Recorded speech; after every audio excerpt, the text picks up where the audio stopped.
ವೇದಿಕೆ ಮುಖಾಂತರ ಬಂದು ಆಸೀನರಾಗಬೇಕು ಅಂತ ಹೇಳಿ ಮನವಿಯನ್ನು ಮಾಡ್ಕೊಳ್ತಾ ಇದ್ವಿ. ಇನ್ನು ಕೆಲವೇ ಕ್ಷಣಗಳಲ್ಲಿ ಈ ಒಂದು ವೇದಿಕೆ ಕಾರ್ಯಕ್ರಮವನ್ನ ಪ್ರಾರಂಭ ಮಾಡ್ತಾ ಇದ್ವಿ.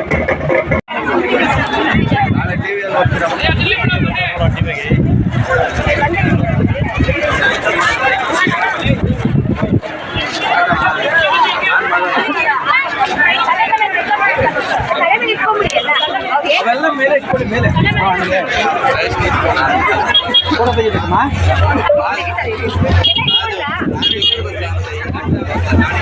ಕೈಲಾಗಿದ್ದಂತ ನಾನು ಸಹಾಯ ಮಾಡಿದೆ ಅಲ್ಲಿ. ಆದ್ರೆ ಆ ಹುಡುಗ ಹೇಳ್ದ, ಏನಣ್ಣ ಎಲ್ಲಾರು ರಾಜಕೀಯ ನಮ್ಮ ಎಲ್ಲಾರು ಯಾರ್ಯಾರ ಜೊತೆನೋ ಇರ್ತೀವಿ,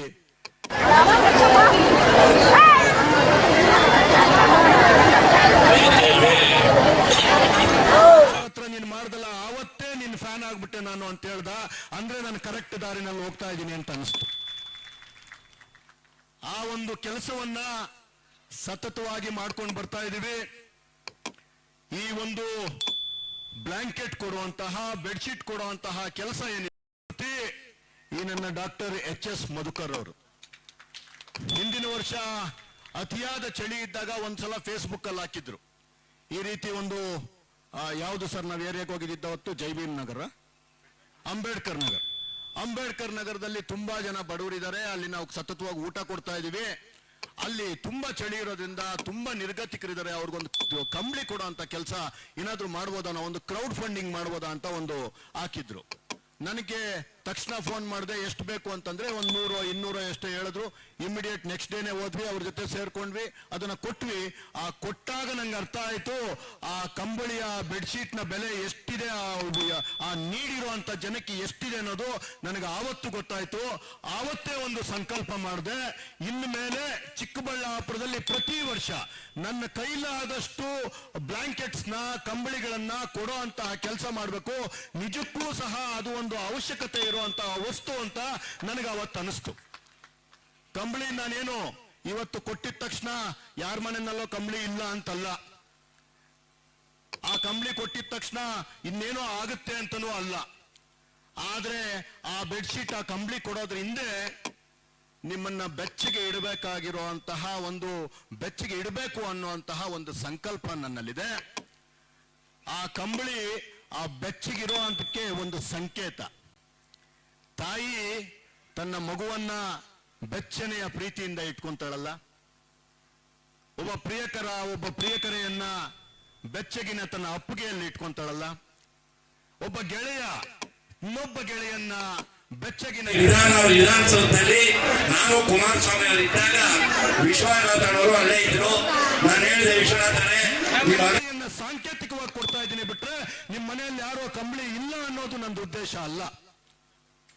ಕಂಬಳಿ ಎಷ್ಟು ದಿವಸ ಇರುತ್ತೆ, 2 ವರ್ಷನೋ 3 ವರ್ಷನೋ ಇರುತ್ತೆ. ಆದ್ರೆ ಅದ್ರ ಹಿಂದೆ ಇರೋ ಭಾವನೆ ಇದೆಯಲ್ಲ, ಆ ಭಾವನೆ, ನಿಮ್ಮ ಮೇಲಿರೋ ಪ್ರೀತಿ ಯಾವತ್ತೂ ಅಳಿಯೋದಿಲ್ಲ. ಬಸವಣ್ಣನವರ ಒಂದು ವಚನ ಇದೆ. ಕಾರ್ಯಕ್ರಮದ ಮುಖ್ಯ ಅತಿಥಿಗಳಾಗಿ ನಮ್ಮ ಜೊತೆಯಲ್ಲಿ ಭಾಗವಹಿಸಿರುವಂತಹ ನಮ್ಮ ಮಧುಕರ್ ಸರ್ ಅವರು ಮಾನಸ ಆಸ್ಪತ್ರೆಯ ವಚನ ಯಾವುದೋ ಒಂದಿದೆ. ಯಾವ್ದಣ್ಣ ವಚನ ಅದು?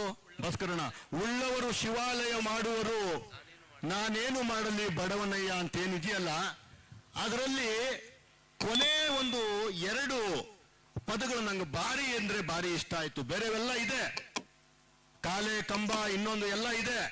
ಆದ್ರೆ ನನಗೆ ಇಷ್ಟ ಆಗಿದ್ದು ಯಾವ್ದಂತಂದ್ರೆ, ಸ್ಥಾವರ ಕಳಿವುಂಟು ಜಂಗಮ ಕಳಿವಿಲ್ಲ ಅಂತ. ಸ್ಥಾವರ, ಬಸವಣ್ಣನವರು 500-600 ವರ್ಷಗಳಿಂದ ಹೇಳ್ತಾರೆ, ಸಾಹುಕಾರರು, ಹಣ ಇದ್ದವರು ದೇವಸ್ಥಾನ ಮಾಡ್ತಾರೆ, ನನ್ನ ಹತ್ರ ಏನಿದೆ ಬರೀ ಭಕ್ತಿ. ಸ್ಥಾವರ ಅಂದ್ರೆ ದೇವಸ್ಥಾನ ಮಾಡ್ತಾರೆ, ಜಂಗಮ ಕಳಿವಿಲ್ಲ ಅಂತಂದ್ರೆ ಭಕ್ತಿಗಳಿವಿಲ್ಲ ಅಂತ. ಅದೇ ರೀತಿ ನಾನು ಕೊಡ್ತಾ ಇರುವಂತಹ ಕಂಬಳಿ ಸ್ಥಾವರ, ಆ ವಸ್ತುಗಳು ಅಳೆದು ಹೋಗುತ್ತೆ. ಆದ್ರೆ ನಾನ್ ನಿಮಗೆ ಕೊಡ್ತಾ ಇದ್ದೀನಲ್ಲ ಪ್ರೀತಿ, ಅದು ಜಂಗಮ. ಆ ಜಂಗಮ ಕಳಿವಿಲ್ಲ, ನಿಮ್ಮ ಜೊತೆ ನನ್ನ ಕೊನೆ ಉಸಿರಿರೋವರೆಗೂ, ಯಾವುದೇ ರಾಜಕೀಯ ಉದ್ದೇಶ ಇಟ್ಕೊಳ್ದಿರ.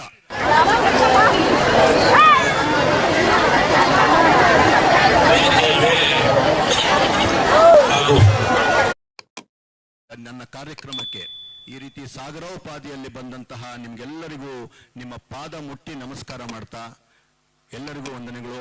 ಬೋಲೋ ಭಾರತ್ ಮಾತಾ ಕಿ. ಬೋಲೋ ಭಾರತ್ ಮತಾಕ್ಕೆ ವಿಶ್ವಣ್ಣಂಗೆ ವಿಧಾನಸೌಧದಲ್ಲಿ ನಾನು ಕುಮಾರಸ್ವಾಮಿ ಅವರು ಇದ್ದಾಗ ವಿಶ್ವನಾಥನವರು ಅಲ್ಲೇ ಇದ್ರು. ನಾನು ಹೇಳಿದೆ, ವಿಶ್ವನಾಥನೇ ಕಳೆದ ಒಂದು 2.5-3 ವರ್ಷದಿಂದ ನಮ್ಮ ಆನಂದ್ ಅಂತೇಳಿ ನನ್ನ ಮುಖಂಡ, ಅವನು ಬಹಳ ಹಳೆ ಕಾರ್ಯಕರ್ತ. ಅವನೊಂದ್ಸರಿ ಹೇಳ್ದ, ಅಣ್ಣ ಸಂದೀಪ್ ರೆಡ್ಡಿ ಅಂತೇಳಿ ಟ್ರಸ್ಟ್ ಮಾಡಿಕೊಂಡು ಊರೂರಲ್ಲಿ ಕೆಲಸ ಮಾಡ್ತಾನೆ, ದಾನ ಧರ್ಮ ಮಾಡ್ತಾನೆ, ಒಂದ್ಸರಿ ನಿಂಗೆ ಪರಿಚಯ ಮಾಡ್ತೀನಿ, ಅವ್ರು ಹೆಂಗನ ಮಾಡಿ ರಾಜಕೀಯಕ್ಕೆ ತರಬೇಕು ಅಂತಂದ್ರು. ಆಯ್ತು ಆನಂದು ಕರ್ಕೊಂಬ ಅಂತ ಹೇಳಿದ್ವಿ. ಅವಾಗ ಪರಿಚಯ ಆಗಿದ್ದು. ಅವಾಗ ಹೇಳಿದೆ, ಸಂದೀಪ್ ನಿನ್ನ ಬಗ್ಗೆ ಬಹಳ ಹೇಳ್ತಾವ್ರೆ, ನೀನು ಸೇವೆ ಏನು ಮಾಡೋದು ನೀನು ಇರೋವರೆಗೂ ಮಾಡ್ತೀಯ, ಆದ್ರೆ ರಾಜಕಾರಣದಿಂದ ಮಾಡ್ತಕ್ಕಂಥ ಸೇವೆ ಕೂಡ ಬಹಳ ದೊಡ್ಡ ಸೇವೆನೇ ಅದು. ನೀನು ರಾಜಕಾರಣಕ್ಕೆ ಯಾಕೆ ಬರಬಾರ್ದು ಅಂತ ಹೇಳಿ ಅವರನ್ನ ರಾಜಕೀಯಕ್ಕೆ ಬರೋದಕ್ಕೆ ಪ್ರೇರೇಪಣೆ ಮಾಡಿದ್ ನಾನೇನೆ. ಸೊ ಮಾಡಿದ್ದಾದ ಮೇಲೆ ಭಾರತೀಯ ಜನತಾ ಪಾರ್ಟಿಯಲ್ಲಿ ನಾಯಕನಾಗಿ ಗುರುತಿಸಿಕೊಂಡು ಅನೇಕ ಹೋರಾಟಗಳಲ್ಲಿ ಭಾಗವಹಿಸಿ ಕಳೆದ ಲೋಕಸಭಾ ಚುನಾವಣೆಯಲ್ಲಿ ನಿಮ್ಗೆ ಗೊತ್ತಿರಬಹುದು, ನಾವು ಯಲಹಂಕದಿಂದ ಟಿಕೆಟ್ ಕೇಳಿದ್ವಿ, ಅಲ್ಲೋಕೆ ಸಂಘಟನೆಯನ್ನು ಮಾಡಿದ್ವಿ. ಹೈಕಮಾಂಡ್ ಟಿಕೆಟ್ ಡಾಕ್ಟರ್ ಸುಧಾಕರ್ ಅವರು ಕೊಟ್ಟರು. ಶಿರ್ಸಾ ವಹಿಸಿ ನಾವು ಕೆಲಸವನ್ನು ಮಾಡಿ ಯಲಹಂಕದಲ್ಲಿ 86,000 ಲೀಡ್ ಕೊಟ್ವಿ ನಾವು, 86,000. ಮುಂದಿನ ವರ್ಷ ಸುಧಾಕರ್ ಅವ್ರಿಗೆ ಕೊಟ್ಟರೆ ತಿರ್ಗಿ ಅವ್ರಿಗೆ ನಾವು ಕೆಲಸ ಮಾಡ್ತೀವಿ, ದೂಸರ ಮಾತಾಡೋದೇ ಇಲ್ಲ ನಾವು. ಹೈಕಮಾಂಡ್ ಏನ್ ತೀರ್ಮಾನ ತಗೊಂತದೋ NDA ಆ ತೀರ್ಮಾನಕ್ಕೆ ಬದ್ಧವಾಗಿ ನಾವು ಮತ್ತೆ ಸುಧಾಕರ್ ಅವ್ರು ಮಾಡ್ತೀವಿ. ಸುಧಾಕರ್ ಅವರ ಅವಶ್ಯಕತೆ ದೇಶಕ್ಕಿದೆ. ಯಾಕೆಂದ್ರೆ ಇಲ್ಲಿ ಮಂತ್ರಿಗಳಾಗಿ ಕೆಲಸವನ್ನು ಮಾಡಿರ್ತಕ್ಕಂಥ ಅನುಭವ ನಮ್ಮ ದೇಶದ ಜನತೆಗೂ ಕೂಡ ಸಿಗಬೇಕು. ಮುಂದೆ ಅವರು ಮತ್ತೆ ಲೋಕಸಭಾ ಸದಸ್ಯರ